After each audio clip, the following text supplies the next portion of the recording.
Hey everybody, back again, and today I am making a mace out of some railroad spikes and a piece of rebar. This is going to be a downsized version of the last one that I made and tested. I didn't show you guys how I made this before, so we'll show you guys how I make the downscaled one that we're doing right now. Our last one was about 26 inches in length. This one's going to be about 14.5 inches in length for the handle before we fit it up. Probably end up around 15, 16 inches after everything's drawn out and shaped, because we are going to gain some distance by working that rebar. So without further ado, let's do further. Go ahead and start hacking away, cutting off the pieces we won't need so we can start to build this. So first thing I've done is I've gone ahead and marked at 14.5 inches where I'm going to cut this handle off. So let's go ahead and rip that off real quick.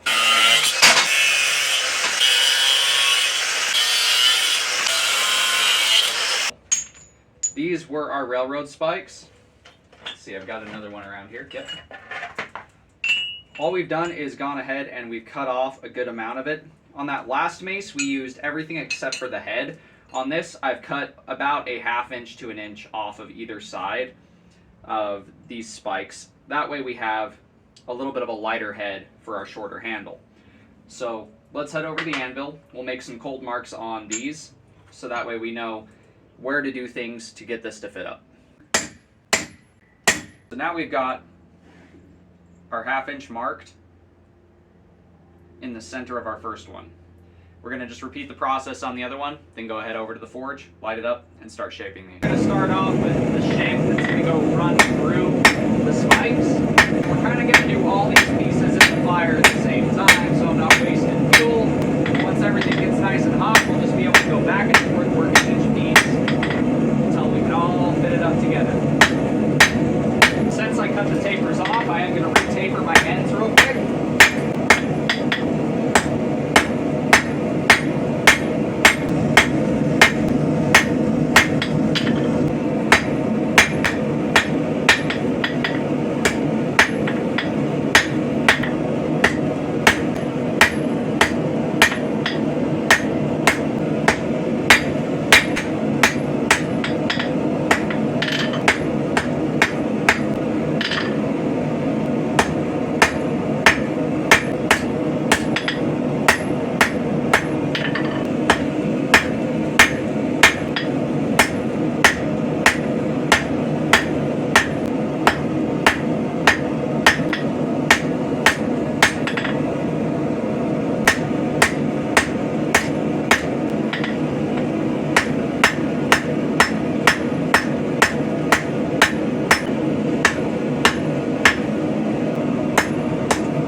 go ahead and we're just going to weld everything together.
So here we are with our finished mace. This is a shorter variant of the one I made. It is downsized a little bit in terms of the head. There's about a half a pound less steel on the head than there was before, so it's a little bit easier to control one-handed.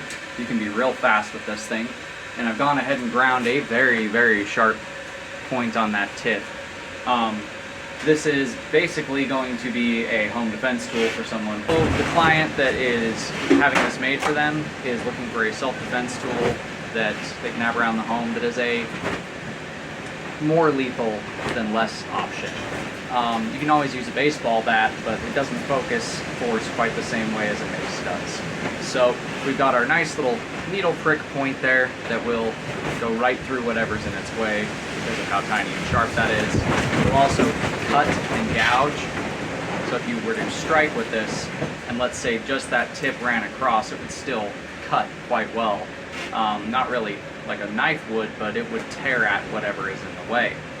The hammer faces on these feature the same look as the other one. Same elephants and goats motif.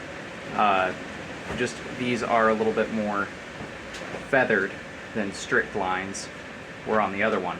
And then our handle is about half the length of the other one. So this is a much lighter tool, it is a much faster wieldable tool, and it is a finished tool. So obviously we're going to test this before we send it off to its new home. So stick around for that, that'll be the next video on the channel.